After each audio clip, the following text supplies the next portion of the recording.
मोक्षमार्गस्य नेतारं वेत्तारं कर्मव्रतां ज्ञातारं विश्वतत्त्वानां वन्दे तद्गुणलब्धये वन्दे तद्गुणलब्धये। तत्वार्थ सूत्र की यह है तत्वार्थ राजवार्तिक नामक टीका। और इस टीका में कल तक हम पहले अध्याय के 20 सूत्रों के संदर्भ में चर्चा कर चुके हैं, जिसमें मति ज्ञान और श्रुत ज्ञान की चर्चा अपेक्षित विस्तार के साथ में यहाँ हो चुकी है। आज अपने को 21वें सूत्र के संदर्भ में चर्चा करनी है। मूल ग्रंथ का पेज नंबर 319 नंबर का पेज है। और इस सूत्र की उत्थानिका पढ़ते हैं अपन। प्रत्यक्ष दो प्रकार का है, मिल गया होगा सभी को? हाँ जी। प्रत्यक्ष दो प्रकार का है, देश प्रत्यक्ष और सर्व प्रत्यक्ष। सर्व प्रत्यक्ष का मतलब सकल प्रत्यक्ष भी है। कहीं कहीं सर्व प्रत्यक्ष मिलता है और कहीं इसके लिए सकल प्रत्यक्ष शब्द मिलता है, माने कुछ आंशिक रूप से और दूसरा ऐसा जो पूरी तरह से। और प्रत्यक्ष माने डायरेक्ट ज्ञान। देश प्रत्यक्ष के अवधि और मनः पर्याय दो प्रकार हैं और सर्व प्रत्यक्ष एक केवल ज्ञान रूप है। मतलब देखिए, पीछे 5 प्रकार के ज्ञानों की चर्चा की थी। मति ज्ञान, श्रुत ज्ञान, अवधि ज्ञान, मनः पर्याय ज्ञान और केवल ज्ञान। इन 5 ज्ञानों में से मति ज्ञान और श्रुत ज्ञान ये दोनों तो परोक्ष है और बाकी के 3 प्रत्यक्ष हैं। ये विभाजन तो पहले ही सूत्रों में कर दिया था। आद्य परोक्षम प्रत्यक्षम अन्यत, ये सूत्र अपन ने पहले पढ़े हैं। आद्य परोक्षम मतलब पहला और दूसरा जो सूत्र है, जो ज्ञान है वो परोक्ष है। और प्रत्यक्षम अन्यत माने अवधि, मनः पर्याय और केवल ज्ञान ये प्रत्यक्ष है। अब इनमें भी जो अवधि और मनः पर्याय है ये दोनों देश प्रत्यक्ष है और जो केवल ज्ञान है वो सर्व प्रत्यक्ष है। माने अवधि और मनः पर्याय ये दोनों ज्ञान मर्यादा से जानते हैं, लिमिटेड बातों को जानते हैं, लिमिटेड एरिया की बात को जानते हैं, एक निश्चित मर्यादित काल की बात को जानते हैं। सभी पदार्थ इन ज्ञानों के विषय नहीं है। अवधि ज्ञान और मनः पर्याय ज्ञान का विषय द्रव्य, क्षेत्र, काल और भाव से मर्यादित है, सीमित है, इसलिए वो देश प्रत्यक्ष कहलाता है। भले ही सीमित हो, भले ही मर्यादित हो, लेकिन जितना जानते हैं उतना क्लियर जानते हैं। जानने में क्लियरिटी है, डायरेक्ट जानना है, अंदर से ही जानना है, दिव्य ज्ञान के माध्यम से जानते हैं डायरेक्ट पदार्थों को। जैसे लाइव अपन देखते हैं ना आजकल, समझ लीजिए, हमें ऐसा लगता है कभी कभी तो कि जो अवधि ज्ञान जो आगमों में कहा गया है, उस अवधि ज्ञान को लाइव टीवी चैनल से, न्यूज़ चैनल से उनसे अपन जोड़ सकते हैं। तो ऐसे लाइव चलता होगा उनके ज्ञान में, उपयोग में। किसी जंगल की गुफा में बैठे हुए हैं, किसी वन खंड पर, किसी नदी, समुद्र के किनारे, पर्वत, गिरिखंडर आदि में कहीं बैठे हैं मुनिराज। अब बैठे बैठे मानो जैसे लाइव टीवी चैनल जिस तरह से चलते हैं, अपन बैठे बैठे देख रहे हैं यहाँ संसद में क्या हो रहा है, वहाँ क्या हो रहा है, क्रिकेट मैच में क्या हो रहा है, राजनीति में क्या हो रहा है, किसने क्या बयान दिया है, किसने क्या भाषण दिया, किसका क्या, सब दुनिया भर की चीज़ें लाइव आता रहता है। ऐसा लाइव देखते हैं। कौन से ज्ञान के माध्यम से देखते हैं? वे देख सकते हैं या अवधि ज्ञान के माध्यम से। और देखो आप, अभी तो अपन दूरदर्शन के माध्यम से इस चीज़ को प्रकट देख पा रहे हैं कि ऐसा भी होता है। नहीं तो आज के 50 साल पहले किसी व्यक्ति से पूछो इस तरह की बात कि साहब यहाँ बैठे बैठे दुनिया के किसी कोने में क्या हो रहा है, वो आप डायरेक्ट देख सकते हो, ऐसा अवधि ज्ञान होता है। तो कह गए ऐसा भी कोई होता है क्या? ऐसे कैसे देख लेगा? बिना आंखों के, ऐसे ऐसे ज्ञान से देख ले वे। हमारे को तो नहीं जचती है बात कि भाई साहब ये दिख रहा है ना, ये सैटेलाइट के माध्यम से ये सब जुड़े हुए हैं, ये सब चैनल सब ऑनलाइन दिखते हैं। बस इसी तरह का कोई एक दिव्य ज्ञान वो अवधि है। और इतना ही नहीं, दूसरे के मन की बात को जान ले वे, ऐसा भी एक प्रत्यक्ष ज्ञान है। लेकिन किसी के मन की बात को जाने, सबके मन की बात को न जाने, इसलिए वो कहलाता है देश प्रत्यक्ष मनः पर्यय ज्ञान। देश प्रत्यक्ष अवधि ज्ञान, देश प्रत्यक्ष मनः पर्यय ज्ञान और सकल प्रत्यक्ष सर्व प्रत्यक्ष केवल ज्ञान। दो विभाजन हो गए, देश प्रत्यक्ष और सर्व प्रत्यक्ष। देश प्रत्यक्ष में अवधि और मनः पर्यय और सर्व प्रत्यक्ष में केवल ज्ञान रूप है। आगे बढ़ते हैं। अवधि ज्ञानावरण के क्षयोपशम से द्रव्य क्षेत्रादि से मर्यादित रूपी द्रव्य का ज्ञान अवधि ज्ञान है। किस चीज से? ज्ञानावरण कर्म के क्षयोपशम से। लेकिन कौन से ज्ञानावरण कर्म का क्षयोपशम? अवधि ज्ञानावरण कर्म का क्षयोपशम। जिस जीव के अवधि ज्ञानावरण कर्म का क्षयोपशम होता है उसे अवधि ज्ञान होगा। उसे मनः पर्यय ज्ञानावरण कर्म का क्षयोपशम होगा, उसे मनः पर्यय ज्ञान होगा। और जिसके केवल ज्ञानावरण का क्षयोपशम होगा उसके केवल ज्ञान होगा ना? क्यों नहीं? अब तक क्षयोपशम नहीं है, ऐसा नहीं है। हाँ, केवल ज्ञानावरण का क्षयोपशम नहीं, केवल ज्ञानावरण के क्षय से केवल ज्ञान होता है, उसमें क्षयोपशम नहीं होता। अवधि और मनः पर्यय और केवल ज्ञान स्पष्ट हो गया ना?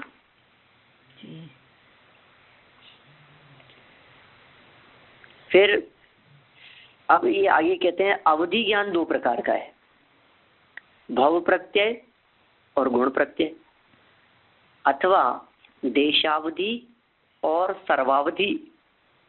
ये दो भेद भी होते हैं। परमावधि सर्वावधि की अपेक्षा न्यून होने से देशावधि में ही गिन ली गई है। तो यहाँ एक्चुअल में क्या है, अवधि ज्ञान के भेद बता रहे हैं। अवधि ज्ञान कितने प्रकार का होता है? तो अवधि ज्ञान को दो प्रकार का भी कहा है, तीन प्रकार का भी कहा है। और अवधि ज्ञान को जो तीन कहे हैं उनको दो में भी गर्भित करके कहा है। देखिए, बहुत बिल्कुल क्लियर रखना अपने उपयोग में। एक तो अवधि ज्ञान के भेद किए हैं इन्होंने भाव प्रत्यय और गुण प्रत्यय, बहुत स्पष्ट भेद कर दिए।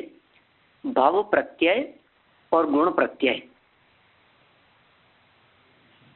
क्या होता है? भाव प्रत्यय उसका स्वरूप तो ये सूत्र में भी बतलाने वाले हैं। गुण प्रत्यय क्या होता है? जो क्षयोपशम के निमित्त से होता है, उसकी चर्चा आगामी सूत्र में करेंगे। तो एक तो हो गया भाव प्रत्यय, दूसरा हो गया गुण प्रत्यय। ये एक चैप्टर क्लोज हो गया अवधि ज्ञान वाला, मतलब अवधि ज्ञान के दो प्रकार। अब दूसरे अवधि ज्ञान के भेद दूसरे प्रकार से भी मिलते हैं, जिन्हें कहते हैं देशावधि, देशावधि, परमावधि और सर्वावधि। क्या कहा? देशावधि, परमावधि और सर्वावधि, ये तीन भेद हैं। अब इन्होंने यहाँ तीन में से दो कर दिए। इन्होंने कहा परमावधि को सर्वावधि के अंदर ही गिन लिया, इसलिए हमने दो ही कह दिया, देशावधि और सर्वावधि। मैंने अवधि भी दो प्रकार का हो गया, अवधि ज्ञान भी, आंशिक अवधि ज्ञान और पूरा अवधि ज्ञान। कैसे हो गया? अवधि ज्ञान भी पूरा होता है कि हाँ हाँ होता है ना। सर्वावधि ज्ञान वाले जो हैं ये पूरी बातों को भी जान लेते हैं, लेकिन संपूर्ण द्रव्य, संपूर्ण क्षेत्र, संपूर्ण काल और संपूर्ण भाव की बातों को नहीं। ठीक है ना? लोकालोक के त्रिकालवर्ती सर्व बातों को जान लेवे ऐसा नहीं होता, वो तो फिर केवल ज्ञान का स्वरूप हो जाएगा।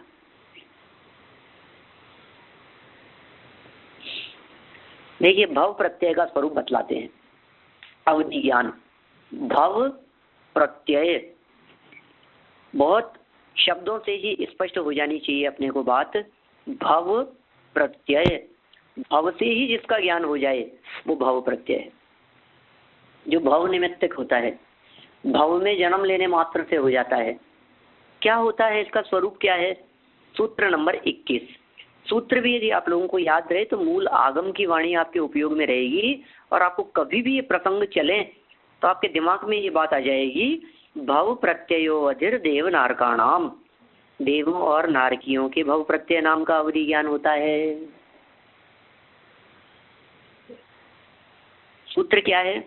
भव प्रत्ययो अधिर देव नारकाणाम, भव प्रत्ययो वधि, भव प्रत्ययो, देखिए बहुत धीरे धीरे बोलता हूँ जिससे आप उसको स्पष्ट रूप से उच्चारण कर सकें, बोल सकें, याद कर सकें।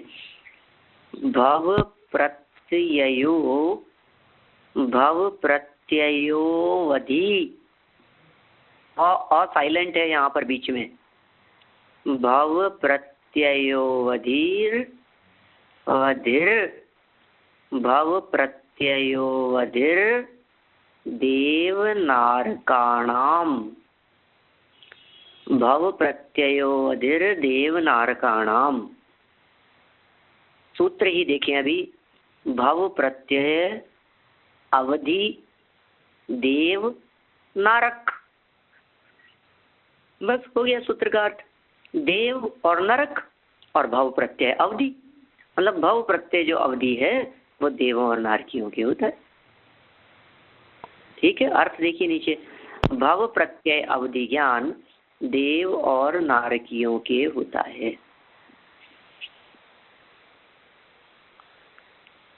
अब इनकी व्याख्याएं, माने कैसा गजब स्वरूप है इस अवधि ज्ञान का भी, इस क्षयोपशम का भी, कि जो जीव देव पर्याय में जाकर के जन्म लेवे और अवधि ज्ञान क्षयोपशम,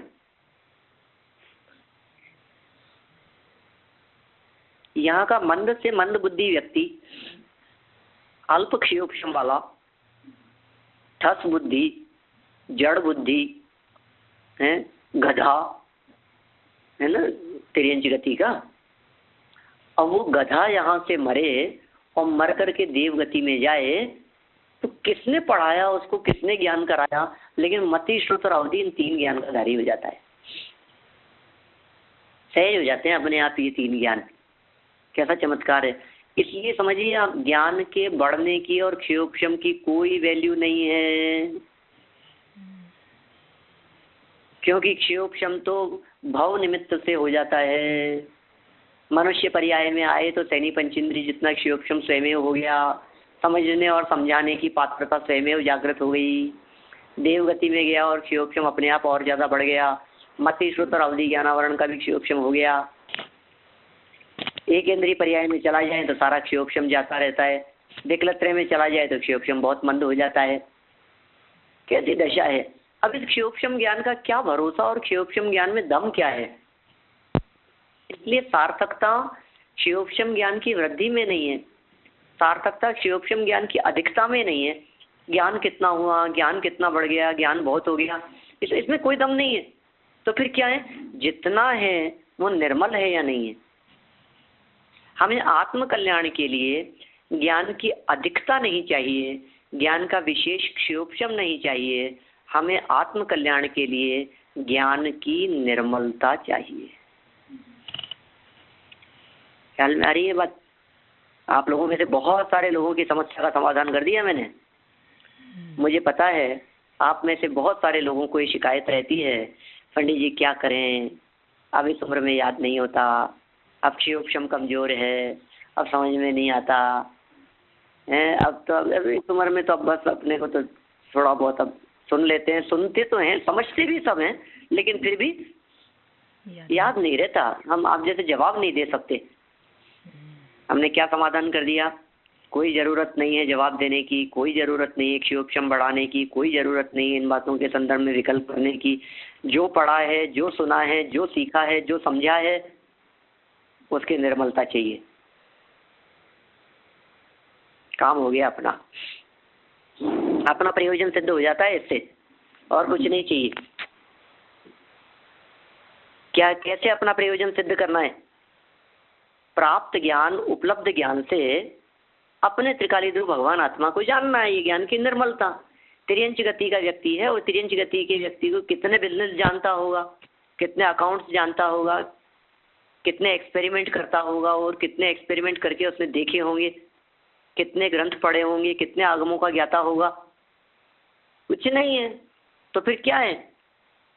ज्ञान में ज्ञान को देख लिया उसने, काम हो गया। बस ज्ञान की निर्मलता, ज्ञान की पवित्रता ज्ञान में आ गई, वेद विज्ञान हो गया। स्वपर वेद विज्ञान से काम हो जाता है और ज्ञान की वृद्धि से काम नहीं होता। इसलिए ज्ञान की अधिकता नहीं, ज्ञान की निर्मलता चाहिए।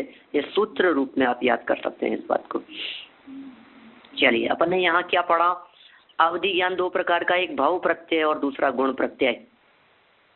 हम यहाँ भाव प्रत्यय अवधि ज्ञान की बात कर रहे हैं कि देवों और नारकियों के सहज हो जाता है। किसी जीव ने यहाँ से मर करके नरक पर्याय प्राप्त की और अवधि ज्ञान का धारी हो गया। एक ही चमत्कार है। यहाँ से गया नरक में और अवधि ज्ञानी, और यहाँ था बहुत अज्ञानी। अरे तो लेकिन उस अवधि ज्ञान का होगा क्या, बताओ? ऐसे ज्ञान की वृद्धि, ऐसा भव प्रत्यय अवधि ज्ञान, और किस काम आएगा? उनके सुखी हो जाएंगे ना उससे। एक शिवोपशम का बढ़ना रंच मात्र भी इस जीव के सुख का हेतु नहीं है। किनके होता है भव प्रत्यय नाम का अवधि ज्ञान? देवों और नारकियों के। इसके साथ में आप नियम से ये शब्द और लगा ले। भव प्रत्यय नाम का अवधि ज्ञान देवों और नारकियों के होता है और नियम से होता है, कंपलसरी है। अब व्याख्याएं देखिए इसकी। पैराग्राफ 1 से 6, पेज नंबर 319, 319 नंबर पेज। भव अर्थात आयु और नाम कर्म के उदय से प्राप्त होने वाली पर्याय। भव शब्द का अर्थ क्या है? भव किसे कहते हैं? आयु और नाम कर्म के उदय से प्राप्त होने वाली पर्याय को भव कहते हैं। आप बता सकते थे परिभाषा यहाँ पढ़े बिना, यदि आपसे पूछते भव क्या होता है? नहीं बता सकते थे हम, लेकिन कितना संक्षिप्त, सरल, प्रामाणिक, सर्वांगीण परिभाषा यहाँ दे दी गई है। भव अर्थात आयु कर्म और नाम कर्म, दो चीजें साथ में चलेगी। इन दोनों के उदय से प्राप्त होने वाली जो पर्याय है, प्रत्यय अर्थात निमित्त, उस पर्याय का नाम तो हो गया भव। और प्रत्यय मतलब क्या होता है? निमित्त। तो भव प्रत्यय मतलब क्या हुआ? आयु नाम कर्म के उदय से प्राप्त होने वाली पर्याय के निमित्त से, क्या वो है भव प्रत्यय।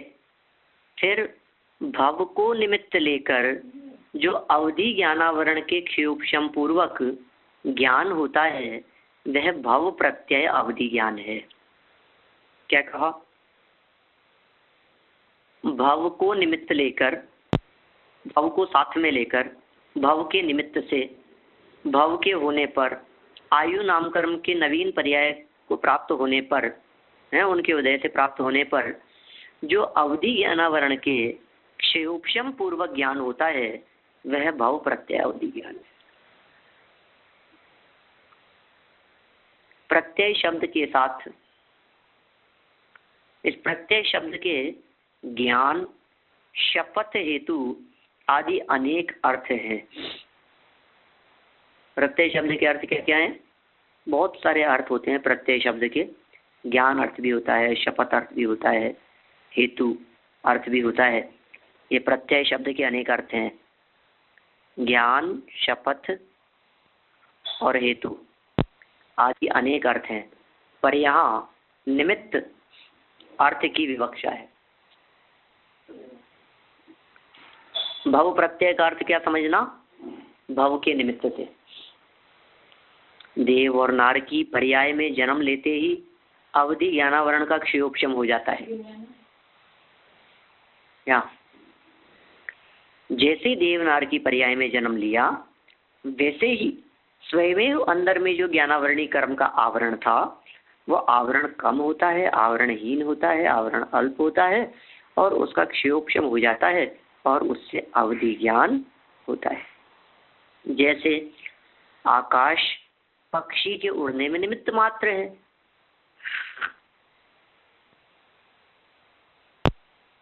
आकाश ने क्या किया बोलिए पक्षी के उड़ने में? कुछ भी नहीं किया ना। आकाश ने उड़ाया है पक्षी को? नहीं नहीं। जैसे आकाश पक्षी के उड़ने में निमित्त मात्र है, क्योंकि आकाश के रहने पर ही पक्षी उड़ सकता है, उसी तरह भव बाह्य निमित्त है। कैसा है भव? कैसा है? बाह्य निमित्त है। यदि भव ही मुख्य कारण होता तो सभी देव नारकियों के एक जैसा तुल्य अवधि ज्ञान होता, पर उनमें अपने अपने क्षयोक्षम के अनुसार तारतम्य आगम में स्वीकार किया गया है। बहुत क्लियर बात कह रहे हैं, भाव के निमित्त से होता है, लेकिन यदि भाव को ही मुख्य कारण मान लिया जाएगा तो फिर उस भाव में जन्म लेने वाले सबके होने वाला अवधि ज्ञान एक समान ही होना चाहिए। बहुत महत्वपूर्ण तर्क दे दिया। यदि कह करके इन्होंने प्रश्नवाचक चिन्ह खड़ा कर दिया हमारे दिमाग में। यदि वो ही मुख्य कारण होता तो सभी देवनारकियों के एक जैसा अवधि ज्ञान होना चाहिए था, लेकिन ऐसा होता नहीं है। इससे ये समझना चाहिए कि जो अवधि ज्ञान होता है उसका मुख्य कारण तो क्षयोक्षम है, भाव भी उसमें निमित्त होता है।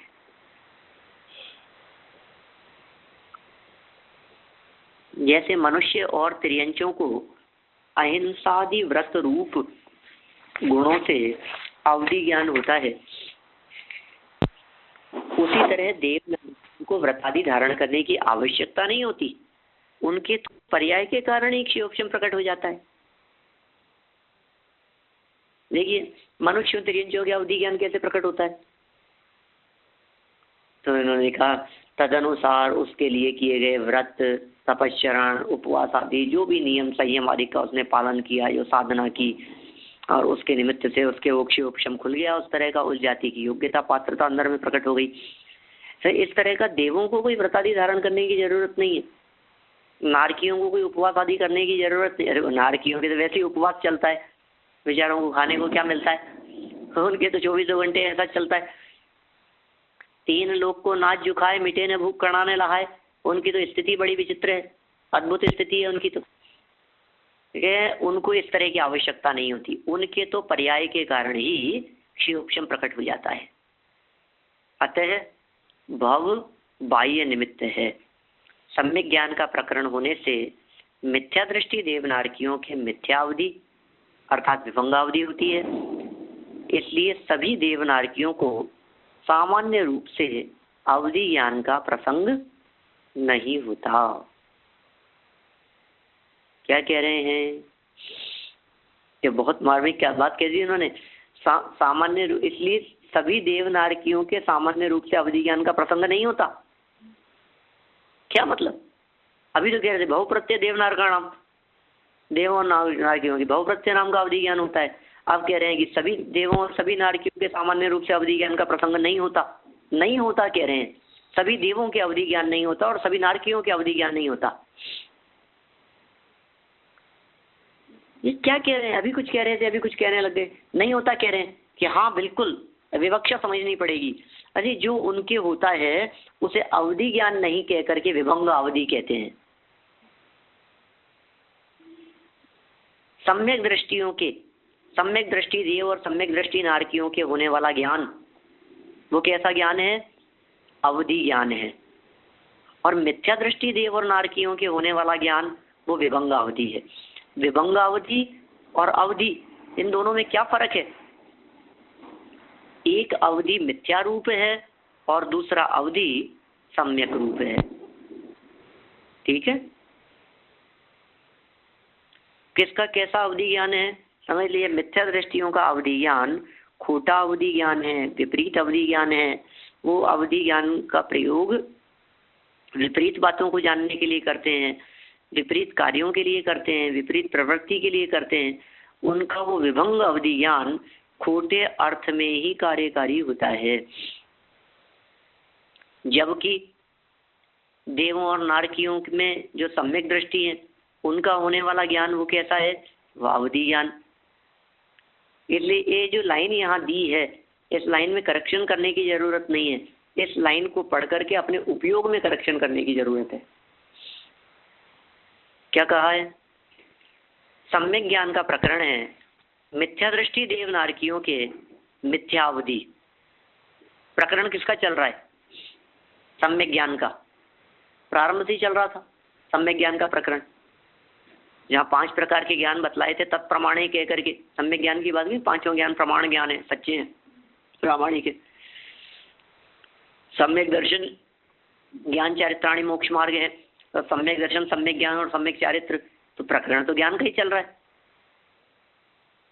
अब ये जो ज्ञान का प्रकरण चल रहा है, सम्यक ज्ञान का प्रकरण चल रहा है, तो कह रहे मिथ्या दृष्टि देव नारकियों के मिथ्या अवधि अर्थात विभंग अवधि होती है। इसलिए सभी देव नारकियों को सामान्य रूप से अवधि ज्ञान का प्रसंग नहीं होता। इसलिए सब देव नारकियों को सामान्य रूप से अपन ने अवधि कह दिया, ऐसा नहीं है। किसी को विभंग अवधि होगा और किसी को अवधि होगा। विभंग का अर्थ समझिए आप, विभंग का अर्थ सदोष,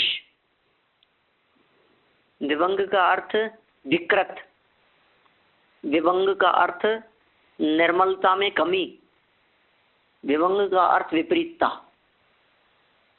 विभंग का अर्थ अपाहिज,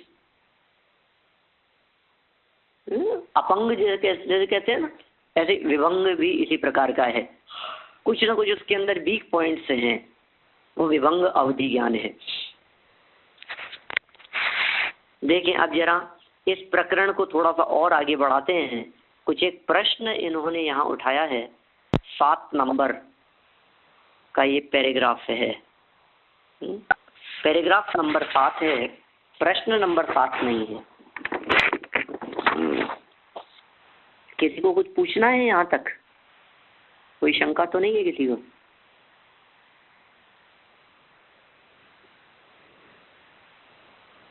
आप लोग सुन रहे हैं, समझ रहे हैं? हाँ जी। देखिए 7 नंबर प्रश्न, जीव स्थान आदि आगमों में सदादि अनुयोग द्वारों में नारक शब्द का ही पहले ग्रहण किया है, अतः यहाँ भी नारक शब्द का ही पहले प्रयोग करना चाहिए। अब ये सब देखो, ये तो वही व्याकरण वाली शैली इन्होंने अपना दी। यहाँ 3 लाइनों में ये प्रश्न उत्तर किए हैं, इसमें क्या कह दिया इन्होंने? व्याकरण का नियम, जैसे पहले तर्क उठाया था ना, आप लोगों को ध्यान हो तो, सम्यक दर्शन ज्ञान चारित्राणी मोक्ष मार्ग है, वहाँ तर्क इस प्रकार का उठाया था कि साहब दर्शन से ज्ञान को पहले लिया जाना चाहिए।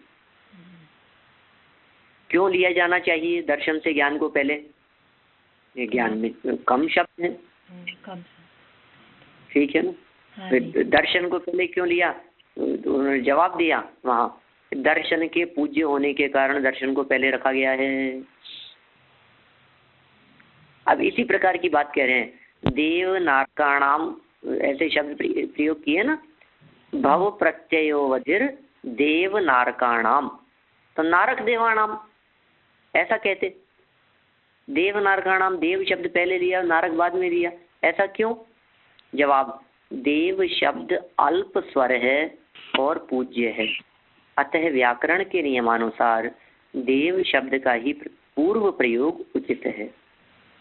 आगम में तो क्रम से गतियों का निरूपण है, वह नियम की अपेक्षा नहीं है, क्योंकि जुदे जुदे वाक्य हैं, ठीक है ना?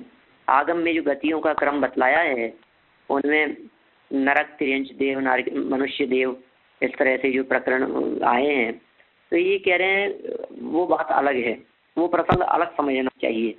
यहाँ तो देव पूज्य भी है और देव में अल्प अक्षर भी है, इसलिए देव नारकाणाम में देव शब्द का पहले ही प्रयोग उचित है, नरक शब्द का बाद में प्रयोग किया गया वही उचित है, ठीक है।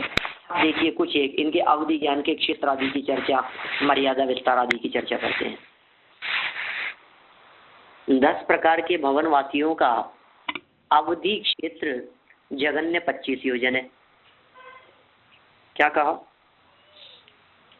10 प्रकार के भवनवासियों का अवधि क्षेत्र। 10 प्रकार के भवनवासी आप जानते हैं, आगे चौथे अध्याय में आएगा अपने इसी तत्वार्थ राजवार्तिक तत्वार्थ सूत्र के चौथे अध्याय में।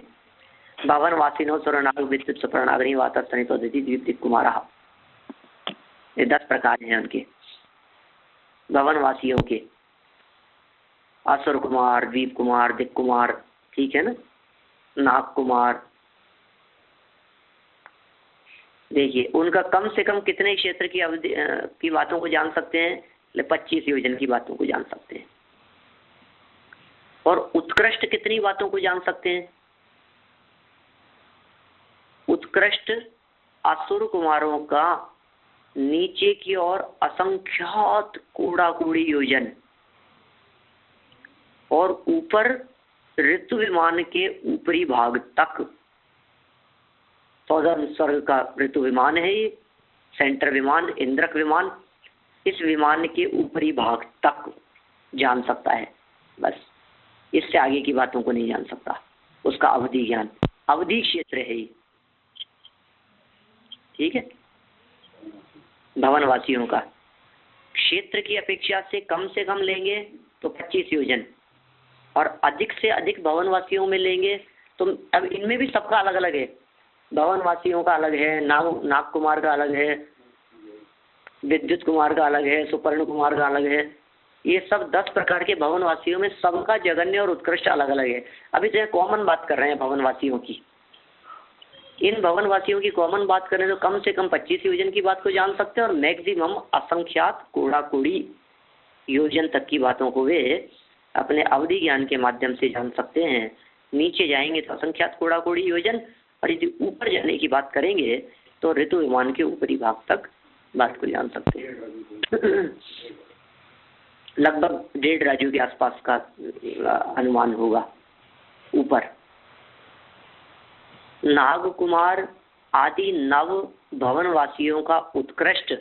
अब देखिए भवनवासी को अलग ले लिया असुर कुमार को, अब असुर कुमार के अतिरिक्त बाकी जो 9 बच गए हैं उन भवनवासियों का उत्कृष्ट नीचे की तरफ असंख्यात 1000 योजन और ऊपर सुमेरु पर्वत के शिखर तक है। बोलिए नाग कुमार वगैरह का, मतलब असुर कुमार का सबसे ज्यादा है। भवनवासियों में असुर कुमार उत्कृष्ट पुण्य वाले हैं। ऐसा कह सकते हैं कि भवनवासियों का जो सर्वोत्कृष्ट पुण्य है वो असुर कुमार जाति के देवों में देखा जाता है। जगन्य कितना है? नीचे की तरफ असंख्यात 1000 योजन, उसका कितना था? असंख्यात कूड़ा कूड़ी योजन, ठीक है। ऊपर की ओर उसका कितना था? ऋतु विमान तक, और ये कितना है? सुमेरु पर्वत के शिखर तक। बस सुमेरु पर्वत के शिखर से ऊपर नहीं जान सकता। इसका मतलब नाग कुमार आदि 9 प्रकार के जो देव हैं वे लोग समझ लीजिए आप ऊर्ध्व लोक की बातों को नहीं जान सकते, जान नहीं सकते, मति श्रुत से नहीं जान सकते, और अवधि ज्ञान का प्रयोग करें तो भी स्वर्ग और वैमानिक देवों की बातों को वे नहीं जान सकते। ये तो अवधि ज्ञान की मर्यादा बतला रहे हैं। ये कितने क्षेत्र की बातों को जान सकते हैं, ये जो मर्यादा कही जा रही है तो अवधि ज्ञान की मर्यादा बतलाई जा रही है। तथा तिरछा असंख्यात 1000 योजन है। ये 8 प्रकार के व्यंतरों। अब ये तो हो गया भवनवासियों का काल, भवनवासियों का ज्ञान, भवनवासी कितना जान सकते हैं। अब व्यंतरों की बात करते हैं। इनका जगन्य कितना है? 25 योजन उत्कृष्ट। जगन्य 25 योजन, उत्कृष्ट नहीं, उत्कृष्ट तो आगे है, यहाँ बीच में कॉमा लगना चाहिए। व्यंतरों का भी जगन्य 25 योजन है, और उत्कृष्ट कितना है? नीचे चले तो असंख्यात 1000 योजन, और ऊपर विमान के ऊपर अपने विमान के ऊपरी भाग तक, बस। नीचे असंख्यात हजार योजन और ऊपर अपने विमान के ऊपरी भाग तक, इतना ही जान सकते हैं। और तिरछे असंख्यात कोड़ा-कोड़ी योजन है। ये व्यंतरों का अवधि ज्ञान हो गया। बोलो, व्यंतरों की कितनी सी सामर्थ्य है, अपने विमान से ऊपर जान नहीं सकते। ज्योतिषियों की क्या स्थिति है?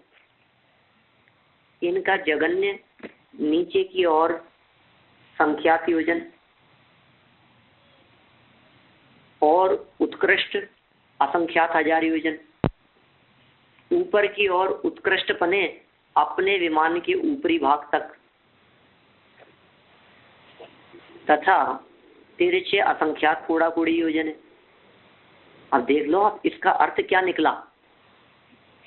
ऊपर की ओर उत्कृष्ट अपने विमान के ऊपरी भाग तक ही जान सकते हैं। इसका मतलब कोई भी देव अपने से ऊपर वाले देव के बारे में जानना चाहे, या ऐसा समझ लीजिए तारों में स्थित जो देव हैं वे यदि सूर्य में स्थित देवों के वैभव को, उनकी परिस्थितियों को आदि को देखना चाहे तो नहीं देख पाएंगे। सूर्य के विमान में रहने वाले जो हैं वो चंद्र के विमान वैभव आदि की बात को नहीं जान सकते, क्योंकि अपने ही विमान की बात को जान सकेंगे, उससे ऊपर की बात को नहीं जान सकते। तारे 790 योजन पर है, सूर्य 800 योजन पर है, चंद्रमा 880 योजन की ऊंचाई पर है। अब वैमानिक देवों की क्या स्थिति है? जितना आप लोगों को स्मरण में रहे उतना अच्छी बात है, और स्मरण में न रहे तो भी कोई बात नहीं, ख्याल में तो आएगी वही। इतना कम से कम ये मूल फंडामेंटल तो ख्याल में रह सकता है। कोई भी देव अपने से ऊपर स्वर्ग वाले देव के वैभव को नहीं देख सकते, नहीं जान सकते। ये बहुत महत्वपूर्ण पॉइंट है ये।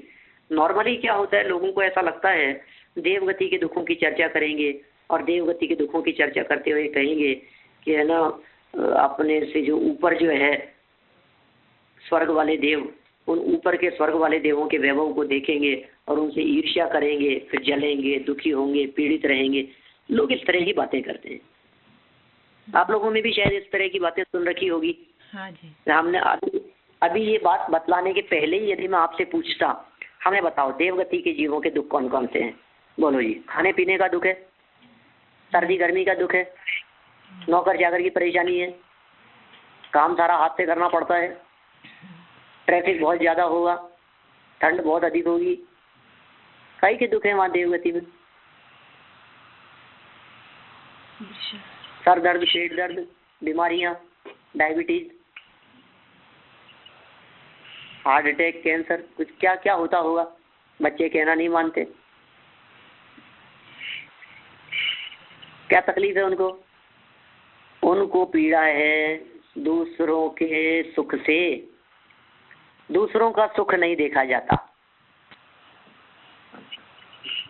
ये कहेंगे ना आप ईर्ष्या से दुखी हैं।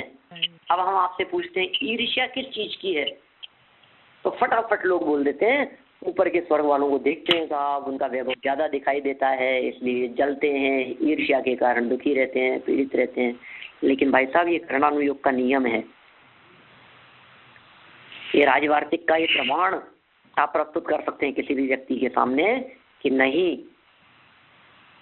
कोई भी वैमानिक देव, कोई भी ज्योतिषी देव, कोई भी व्यंतरवासी देव, कोई भी भवनवासी देव, भवनवासियों की तो मर्यादा फिर अपने विमानों से, भवनों से ऊपर उठ करके कहाँ तक बतला दिए, ऊपर तक बतला दिए। और उसमें भी वो जो एक था ना असुर कुमार, उसकी मर्यादा प्रथम ऋतु विमान तक बतला दी है। बाकी के देवों की जो मर्यादा है अपने विमान के ऊपरी भाग, बस, इससे अधिक नहीं। तो वैमानिक देवों की क्या स्थिति है? सौधर्म और ईशान स्वर्गवासी देवों के जगन्य अवधि ज्योतिषियों के उत्कृष्ट क्षेत्र प्रमाण है। जगन्य अवधि तो ज्योतिषियों के क्षेत्र प्रमाण मतलब जगन्य कितना था? संख्यात योजन, ठीक है। तथा उत्कृष्ट अवधि नीचे की ओर रत्न प्रभा के अंतिम पटल तक। सौधर्म ईशान स्वर्ग वाले, पहले दूसरे स्वर्ग वाले कहाँ तक की बात को देख सकते हैं? नीचे रत्न प्रभा के अंतिम पटल तक। रत्न प्रभा में कितने पटल हैं? रत्न प्रभा के 3 हिस्से हैं, खर, पंख और अबहुल। अबहुल भाग में 13 पटल हैं, तो उसमें 13वें पटल तक की बात को जान सकते हैं। पहले दूसरे स्वर्ग वाले पहले नरक तक की बात को जान सकते हैं। नीचे शांत कुमार और महेंद्र में नीचे की ओर जगन्य रत्न प्रभा के अंतिम पटल तक। ठीक है, जगन्य और उत्कृष्ट शर्करा प्रभा के अंतिम पटल तक का अवधि क्षेत्र है। ब्रह्म, ब्रह्मोत्तर, लांतव और कापिष्ट में ये 4 स्वर्ग वाले देव नीचे की ओर जगन्य शर्करा प्रभा तक, उसके अंतिम भाग तक, और उत्कृष्ट रूप से बालुका प्रभा के अंतिम भाग तक। ये सब नरकों के नाम है। रत्न प्रभा, शर्करा प्रभा, बालुका प्रभा, पंख प्रभा, धूम प्रभा, तम प्रभा और महातम प्रभा।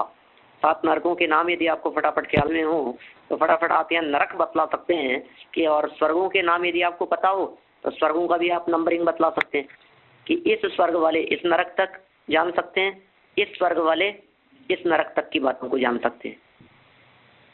बस आप लोगों को यदि याद नहीं है तो, और ये अभी मैं बोल रहा हूँ तो आपको इधर क्या बोल रहे हैं, क्या कर रहे हैं, क्या हो रहा है, कौन सा सहस्रार और कौन सा बालू का प्रभाव और कौन सा शर्करा कहाँ हो गया, लांतव का पिष्ट, कुछ थोड़ा अटपटा सा लग रहा होगा आपको। जिन लोगों को नाम याद है उन लोगों के लिए बहुत ईजी है। नाम याद नहीं है, मूल बात याद रखें, देव लोग सारी बातों को नहीं जान सकते। निश्चित लेवल वाले लोग निश्चित मर्यादा तक के नरक क्षेत्र तक को जान सकते हैं, इतना नीचे की ओर। ज्यों ज्यों ऊपर बढ़ता जाता है त्यों त्यों नीचे तक जानने की मर्यादा बढ़ती जाती है ज्ञान की। देखिए आगे, शुक्र, महाशुक्र, सतार और सहस्त्रार में नीचे की ओर जगन्य अवधि बालुका प्रभा अंतिम भाग और उत्कृष्ट पंख प्रभा का अंतिम भाग है। आनत, प्राण, तारण और अच्युत में नीचे की ओर जगन्य अवधि पंख प्रभा का अंतिम भाग तथा उत्कृष्ट धूम प्रभा का अंतिम भाग है। 9 ग्रेवकों की जगन्य अवधि धूम प्रभा का अंतिम भाग और उत्कृष्ट तम प्रभा का अंतिम भाग है। 9 अनुदिशों और 5 अनुत्तर विमानवासियों की अवधि लोकनाली पर्यंत है। ठीक है ना। सौधर्म आदि अनुत्तर पर्यंत विमानवासियों की अवधि। अब ये इंपॉर्टेंट लाइन, अभी तक जो लाइन दी थी ये सब नीचे नीचे के संदर्भ में चल रही थी सभी स्वर्गों की, अब ऊपर के संदर्भ में। अभी ऊपर की बात नहीं करी थी, ऊपर और तिरछा कितना जानते हैं वे। सौधर्म आदि अनुत्तर पर्यंत, मतलब सौधर्म स्वर्ग से लेकर के 16 स्वर्ग, 9 ग्रेवक, 9 अनुदिश, 5 अनुत्तर, सबकी बात कर रहे हैं। इन सब की अवधि ऊपर की ओर अपने अपने विमान के ऊपरी भाग तक है। बस अपने विमान के ऊपरी भाग से ऊपर ये नहीं जान सकते। बहुत इंपॉर्टेंट लाइन, सदैव याद रखने योग्य। कोई भी व्यक्ति अपने अवधि ज्ञान के माध्यम से ऊपर के स्वर्ग की बात को नहीं जान सकता है। सामान्य ज्ञान से तो जान ही नहीं सकता है। हम तो कह रहे हैं अवधि ज्ञान का प्रयोग करे तब भी ऊपर के स्वर्ग की बातों को नहीं जान पाएगा। ठीक है। अब तिरछी, तिरछी असंख्यात कोड़ा कोड़ी योजन है। जिस अवधि ज्ञान का जितना क्षेत्र है उतने आकाश, प्रदेश, प्रमाण, काल और द्रव्य होते हैं। ओहो, कितने काल की बातों को जानेगा। ये गजब गजब सूत्र दिया है। देखिए आप, जिनका जितना क्षेत्र है ना, जितना क्षेत्र है उतने आकाश, प्रदेश, प्रमाण, काल, और उतने आकाश प्रदेशों की जितनी संख्या थी उतने द्रव्य, अर्थात उतने समय प्रमाण अतीत और अनागत का ज्ञान होता है, और उतने भेद वाले अनंत प्रदेशी पुद्गल स्कंदों में और सकर्मक जीवों में ज्ञान की प्रवृत्ति होती है। सकर्मक मतलब कर्म सहित जीवों में। भाव की दृष्टि से अपने विषयभूत पुद्गल स्कंदों के रूपादि गुणों में और जीव के औदैक, औपशमिक आदि भावों में अवधि ज्ञान की प्रवृत्ति होती है। समय अपना हो गया है, 3 लाइन और है नरक के संदर्भ में, इसे भी पढ़ करके सूत्र को पूरा करता हूँ। कल नए सूत्र से अपन बात बढ़ाएंगे। नारकी जीवों में रत्न प्रभा में अवधि क्षेत्र नीचे 1 योजन, शर्करा प्रभा में 1 योजन तक की बात को जानता है नारकी जीव। पहले नरक पृथ्वी वाला 1 योजन की बात को, मतलब 4 कोस। 3.5 गव्युति बालुका प्रभा में, नहीं शर्करा प्रभा में 3.5 गव्युति, रत्न प्रभा में एक योजन, अभी इसमें कहीं कॉमा नहीं लगाया हुआ इसलिए बहुत कंफ्यूजन हो जाता है पढ़ने वालों को। रत्न प्रभा में एक योजन, शर्करा प्रभा में 3.5 गव्युति, गव्युति मतलब कोस, बालुका प्रभा में 3 गव्युति, पंख प्रभा में 2.5 गव्युति, धूम प्रभा में 2 गव्युति, तम प्रभा में 1.5 गव्युति और महातम प्रभा में 1 गव्युति, मतलब 1 कोस तक का ज्ञान है। सभी नरकों में ऊपर की ओर अवधि ज्ञान अपने नरक बिलों के ऊपरी भाग तक है बस। और तिरछे असंख्यात कोड़ा-कोड़ी योजन है। इस तरह से भव के निमित्त से होने वाला जो अवधि ज्ञान है देवों और नारकियों की कितनी कितनी बातों को जानता है।